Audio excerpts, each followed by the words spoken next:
शेवगाव तालुक्याच्या पूर्व भागामध्ये बालम टाकळीत ग्रामपंचायतीची ग्रामसभा खेळीमेळीच्या वातावरणात पार पडली। या सभेमध्ये ग्रामस्थांनी उत्साहाने सहभाग घेतला आणि विविध विकास कामांवर चर्चा करण्यात आली।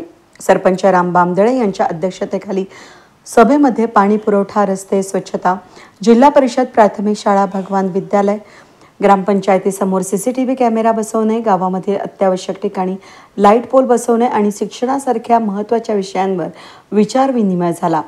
सभेच्या शेवटी सर्वांनी एकत्रितपणे गावाच्या विकासासाठी सहकार्य करण्याचं ठरवलं। आगामी योजनांवर एकत्रितपणे काम करण्याचं वचन दिलं।